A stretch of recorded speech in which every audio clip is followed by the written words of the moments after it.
Hello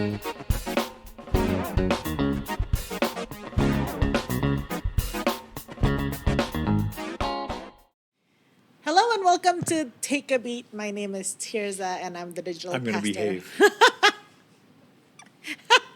Take a Beat is an IES podcast where we invite you to take a little break, not a beating, and talk about things that matter only to launch ourselves back on the beat. Well, we have Pastor Dave back with us this episode. Hi, PD. What about my back? Never mind. He's caffeinated. Yeah. I'm always- just tired. It's also always very fun whenever you're preaching and you're highly caffeinated. It is great. Well, a long time ago, my wife said, when sometimes you say, I probably shouldn't say this, you should just stop right there. And I said, well, actually what happens is if you see me just kind of stop and look around, I'm thinking, am I going to say it or not? And by the time I say, I probably shouldn't say this, it's too late. So we were talking about some topics that came up during our last live Q&A. And this topic that I wanted to talk to you about is something that came up even in our last couple of live Q&A. There's been a lot of questions about wealth.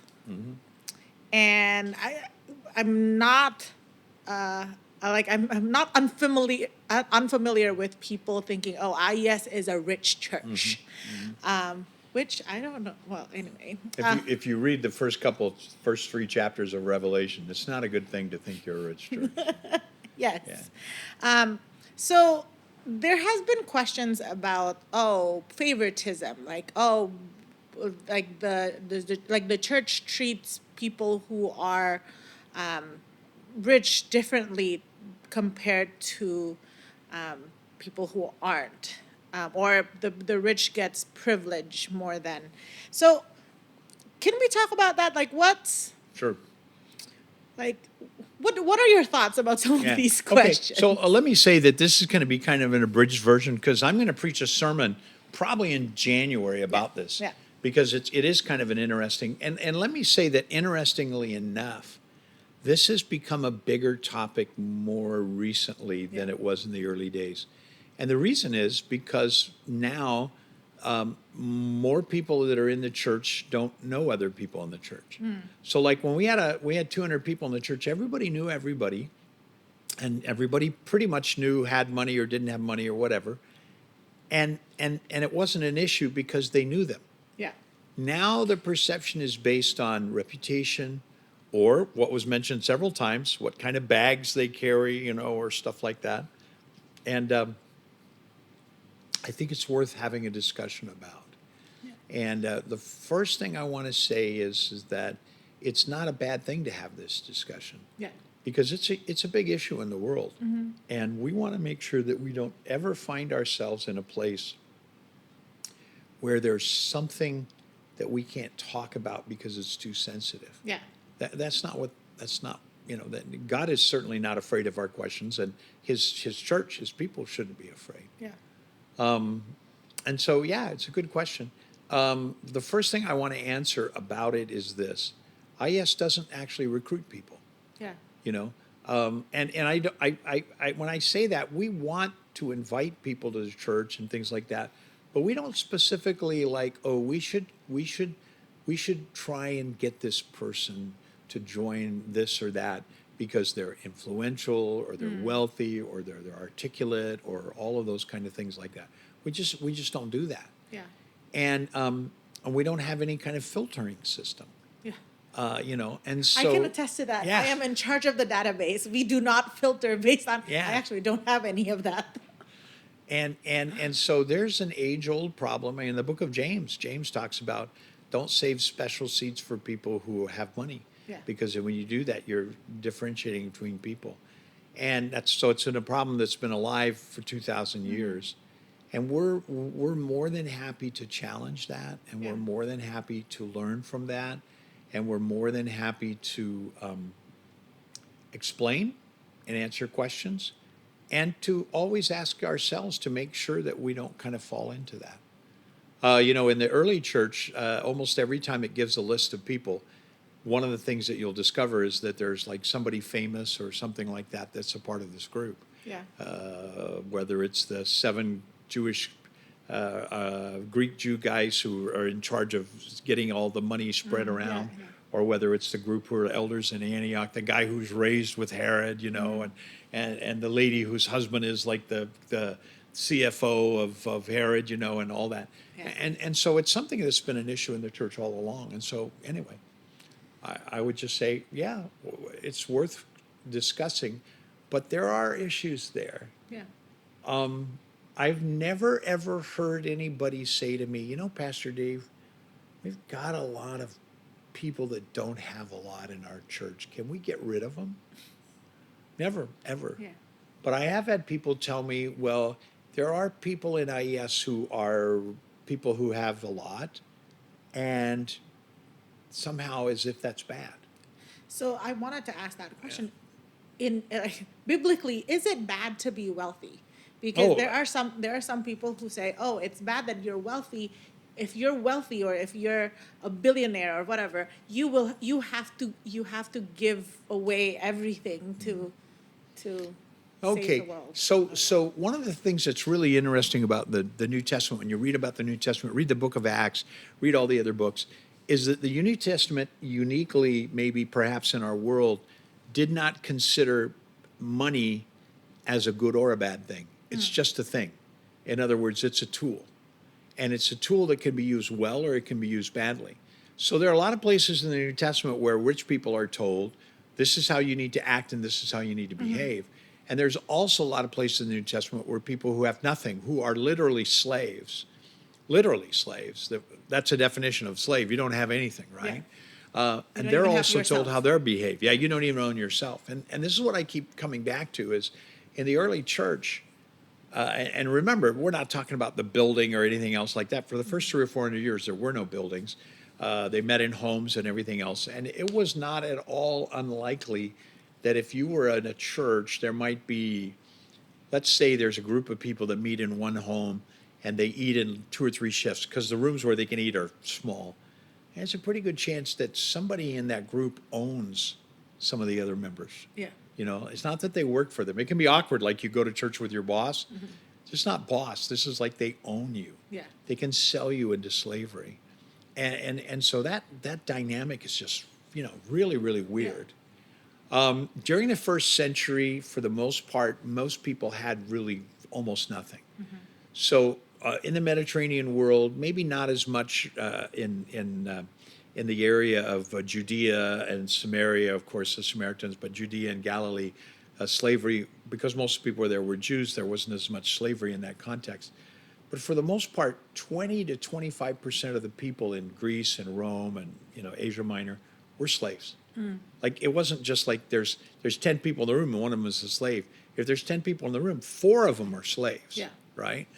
And so that's kind of another thing there. And then for the next 30 or 40%, they are people who have a way to live. They may be have a skill or a trade. Tent makers. Tent makers or silversmiths or a baker of bread and all these different things. And yet they weren't owners for the most part. A successful merchant, they could do, or merchants selling things. Most people were one bad accident away from being sold into slavery. So like if I'm a carpenter and I'm making a builder or, carpenter, like I'm the same thing as Jesus' father, and I'm working on something and I'm building something and I fall down and I break my arm, my family's going to starve. Yeah. There's no Social Security, there's no anything else like that. And so that is a huge factor. There's 25% that are slaves, and then there's about another 40% that are in that area. Yeah. If there's a bad crop, your family's going to It's starve. paycheck to paycheck. If your cow dies, you're a farmer and you've got this, and your cow dies, you can't feed your family. You can slaughter your cow and feed your family for a few days, but then there's no milk, all that kind of stuff. And then beyond that, there are the people who earn enough that they can have a little bit more, like our gold. Let's say our silversmith gets pretty good and he gets a commission to make some things. so then he can buy his house. He has a few slaves that work for him that he provides for. And if he has a bad year, he might be able to get through. And then there's like people who are, royalty or, and so what that creates in the early church is this zero-sum game. So if you're rich, you probably took advantage of other people. Yeah. And yet in the church doesn't allow that. Yeah. If you're rich, you have to help people, you have to do this and that and the other, but nobody suggests that being rich is wrong. Yeah. And that's what we're seeing in the church is that there's an implication that people who have more, somehow there's something inherently wrong with that. It's fair for a person to question how they handle their own money. It's fair for a person to ask, are they being generous enough? It's fair for a person to ask how they should spend what they have. Yeah. It's not fair for anybody to ask what other people do. Yeah. Years and years ago, in another country where I lived, there was somebody who got up at a meeting and who said, it's really wrong because nobody should have a car who's in ministry unless everybody has a car. So that those people who are pastoring churches that are big enough for them to have a car, they shouldn't have one because their brothers and sisters can't have one. And so, and they were really strong on that until their church got big enough to buy them a car. And then they didn't believe that anymore. And that's kind of like what happens. This is maybe a little bit of a tangent, but that got me thinking. I like tangents. Because there has been even Instagram accounts, pastor sneakers or things like that. Pastors in Style in Jakarta, Yes. but whoever was doing it has quit. I used to enjoy wanting to see what my friends were up to. So that's the other thing. If you're a pastor, for example, you're not there's this maybe, I don't know, a group of people who think you're not allowed to have this or own this or what are your thoughts on that?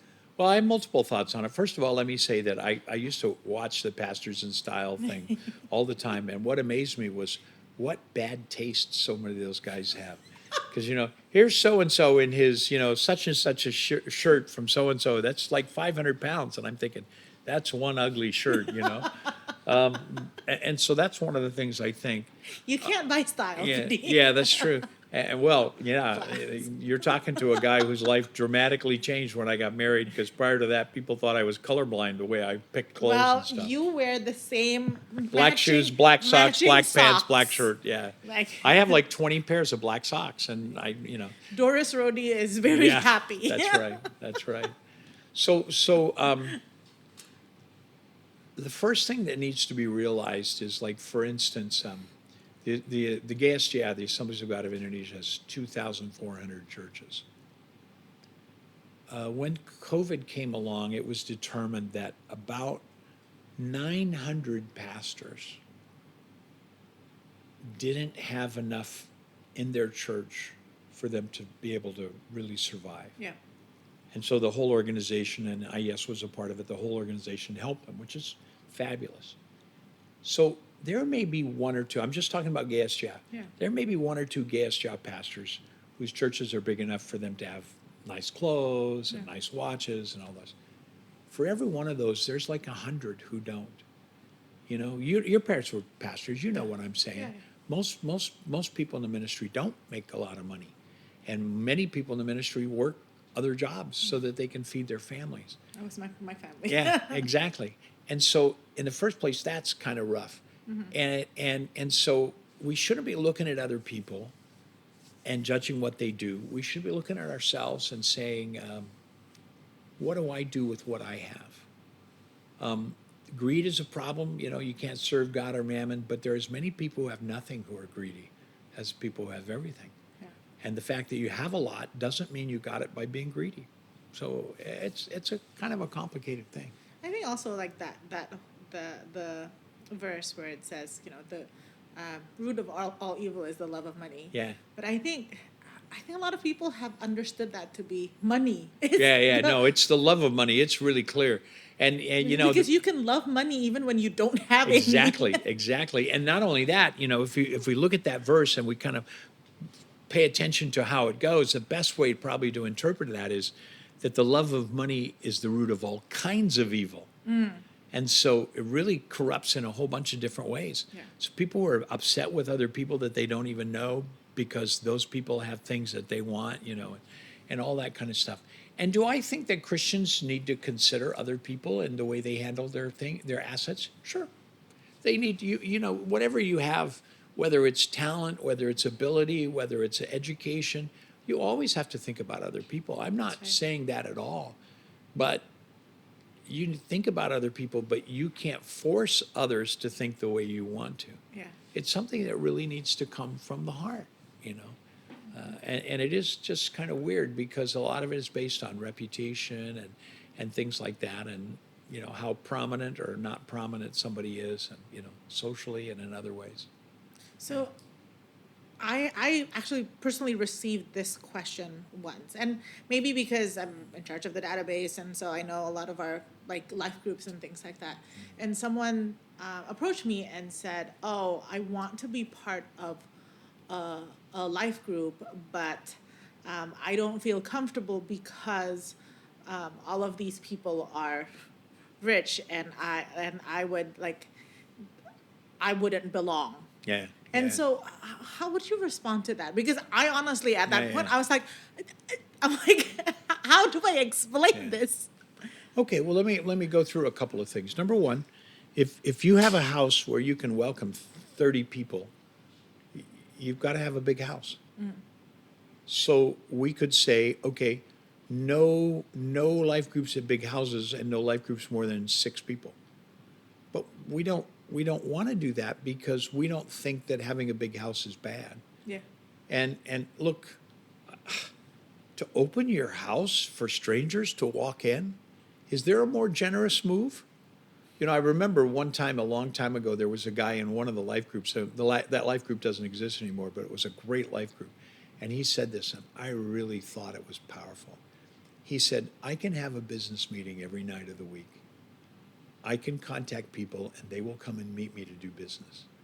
But one night a week, I go to life group because that's more important. Now, that's not only profound, it's generous. Yeah. That they're setting that time aside. And so I think that's one of the issues. We're in an English language church, which means at some point in time, most of the people that go to IES had the capacity to be educated in English, which traditionally in Indonesia meant you were educated overseas. So they were the people who could afford to send people. Interestingly enough, not right now, but historically and in Jakarta, for 25 of the 35 years I've been here, there were also a lot of refugees, many of whom spoke English, and many of whom went to our church. And nobody ever complained about them. And I'm always thinking about, it's just kind of weird that, people would say, oh, yeah, there's all these affluent people, but nobody's saying, 10% of the people in the church have nothing. They don't even have a home. They don't even have a place to live.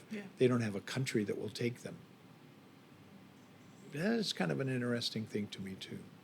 So. I think, because we don't label the rich. We also don't label the refugees. Yeah. Hello, this is our token refugee. Yeah. And I think for me, especially getting that question about the life group, I was very sad because I realized that this person decided not to be part of a community because they were afraid or they struggle with what other people might say, and so because of that they isolate themselves from a community. Well, one of the questions that was asked, and this was mostly stuff that came out of the 9:30 service. One of the questions that was asked was quite interesting. It really fit in here, but it essentially said, I want to send my kid to the best school I can possibly send him to. And it's an expensive school. And I'm worried about the values they'll get from being around people who are more affluent. I thought, well, that's fair. It's not a bad thing to teach your children that there are many values that have nothing to do with money. And in order to teach your children that, you need to understand it yourself. And so the assumption that your kids go to a certain school and then they will be they'll be spoiled because all their classmates are rich and so on and so forth. Number one, you're surrendering your kid's value system to their classmates, which you never want to do. Yeah.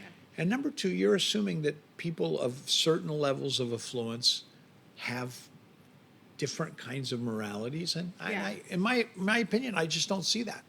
You know, you can tell your kids, well, I'm sorry, we can't afford that. And that's a good thing to tell your kids. The worst thing is to pretend that you can when you can't, because then you teach your kids to live it. You know, it's just weird the lengths some people will go to appear that they have more than they have. Yeah. You know, there used to be a place down in Mangadua that I used to go shopping, and it was really an interesting place because it was a place for bags. I wasn't shopping for myself. Yeah, it's like, And huh? all they would have this like one certain kind of bag that was popular, and they would have like 3 meters long, and this one here is a really bad, really cheap imitation. And as it goes along, it gets to be a better imitation. And about halfway through, it switches over to a real one, but it's like old and beat up. Okay. And they get better. You know, what do they call those? Pre-loved or whatever, Yes. recycled. And then at the very end, they've got like the real thing. And you start on one end and you go to the other, and the price difference is staggering, right? Yeah. And then you realize, yeah, anybody could wear any of those, and somebody would make an assumption one way or the other about their value based on those Yeah. things. I'm actually going to preach a sermon about this, but I'm This not is going to this tell is you a what teaser. it is. Yeah, this is a teaser. But it is really interesting because what you're talking about primarily in judging other people is what we would refer to as boundary markers. Why do people wear a bag that has a big sign on it to say who made it? Yeah. Because people then will know the price. But you don't. You don't. True. You know, I was asked that question about the Instagram thing, the pastors in style, and somebody asked it actually on a Saturday night, and they said, you know, Pastor Dave, you know, it's just pastors in style. There's a guy there wearing a watch that costs $100,000, and he's one of your friends. What do you think about that? And the question I asked was this. I said, well, let me ask you this question: should any Christian wear a watch that costs $100,000? Yeah, a whole bunch of men in the church put their hands behind their back and lean back like that. And honestly, Tirza, I'm fine if somebody wants to wear an expensive watch. I don't get it. If somebody's going to cut my hand off to steal my watch. Now, I've always said I don't wear counterfeit watches, because if somebody's going to cut my hand off to steal my watch, it better be an expensive watch, right? But my point is that what another person wears in no way diminishes me. Yeah. In no way diminishes me. And because I don't care about it that way, it just doesn't bother me. But I understand people ask questions, and that's fair. But ultimately, do we want to have two classes? So like, this is a person who's in the church able to spend money in certain ways and things like that, and then the person who are like leading the church shouldn't do that? Can we let people wear expensive shoes unless they're deacons? Or, you know, I mean, how does that all work? Yeah. Now, one of the advantages that we have in IES is that everybody knows, you know, the pastoral staff doesn't handle money. No, yeah. You know, does not handle money, as you well know. Yes. You know, it's all set up by the deacons. So we can't be accused of profiting ourselves in Yeah. any way, shape, or form. But should there be a different standard? You know, people say, well, yeah, but if a person has a business and they earned this, they earned it themselves. But if they're a pastor, they didn't earn it. Well, of course they earned it. You know, something like that. So these are all interesting questions. Is it morally wrong? You guys know me. I mean, I don't really care about a lot of stuff like that. I have an expensive phone. I do. I have a very expensive phone, and I like it. And I'm going to keep having an expensive phone because I like it. But the other stuff, just not interested. But I need to make sure that I don't try and imply that what somebody else has is wrong for them morally somehow, no matter who they are. I Right? mean, like when you were talking about sending kids to a school. Yeah, you went to a rich school. Yeah, and my parents were pastor and teacher. Yeah. And I mean, it didn't, like, it's not like I learned how to not, there was a point where I'm like, I can't make the same choices as my friends because I don't have the money to do that. Yeah. Yeah, but I think one of the things that I took out of something like you said is it's also it's I feel like it's a hard issue.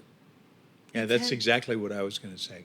because judging other people or and also like just the sad thing for me is making a decision to not be part of a community because you made assumptions about other people. I think that's I think that's sad. Yeah, yeah, yeah. And I understand, what makes me really mad. I brought a guy to one of my life groups once. I thought it'd be really good for him, and he told me, "I'm not going to come back." And I said, "Why?" And he said, "Pastor Dave, you're all old." Now I can understand that a little bit, And, yeah, yeah. I guess people. I don't really understand that feeling that I'm worried about what other people have, but I know it's a legitimate feeling. But in the church, we need to make sure that we don't allow that to become an issue. The Bible's really clear. Everything we have, God gave us. The only thing that we can assume is if he gave somebody else more, it's because he has something that he wants them to do, and perhaps they've been more faithful. And if they've been more faithful, the faithfulness is not in accumulation. The faithfulness is in being an avenue that the Lord uses. Yeah, If there's one thing we know for sure as Christians, money doesn't mean anything. that's right. So we need to quit worrying about what others have and think about what we have and how God should use Yeah. us. And I think just also like don't miss out on community Yeah. and miss out on being part of the church, part of ministry, part of fellowship, just because of this. Yeah. Yeah, absolutely. It's an interesting topic. It's something that needs to be discussed. Unfortunately, we have many churches in the world that are celebrity churches. They're famous because this person or that person goes there. And, in my experience, people that are celebrities don't really want that. They want to just be like everybody else. Yeah. And that's our goal in IES. Every now and then, it's not common, but every now and then we get a call and somebody famous from somewhere wants to visit the church, and are we going to, Roll out the red carpet. well, We or don't have a red how can we accommodate them or something like that? And our answer is, we welcome everybody, and we're not at all unhappy. We're not all make them unhappy. Well, but we don't do anything. We don't give people special seats and stuff like that. Speaking of special seats, someone came up to me and they're new. This happened 2 months ago, and they asked, "Okay, what's like?" Because what's the best seat in the house? And I was like, "Are you like the most front or whatever?" And he said, "No, the warmest seat in the house." And Bring a so- jacket to IES. Yeah. So the special seats in IS are the warmest Yeah. areas. All I can say to that is, it's a discussion that comes up often. 115 is in charge of the thermostats. And so if you don't like the temperature of the church, talk to Pastor Misha. Oh, I'm not complaining. I'm the one who's always like warm. But thank you, PD, for talking about Yeah. this. And we're like Pastor Dave is going to preach about this soon. And so please- January, probably. Yes. And so please, and if you want to be part of a community, and you're worried about that, go online. You don't know what anybody else is wearing. There you if go. You're online. There you go. You don't even eat. That is my complaint about online groups is because I can't eat together with people. Yeah. So if that's an issue. Yeah. then- Tell everybody to make a sandwich, and you'll sit there and eat your sandwiches at Yeah, the same time. That's right. Well, thank you, PD, for Yeah. for being willing to talk about this. And I'm so glad that every time a question like this comes up, we don't shy away from addressing it.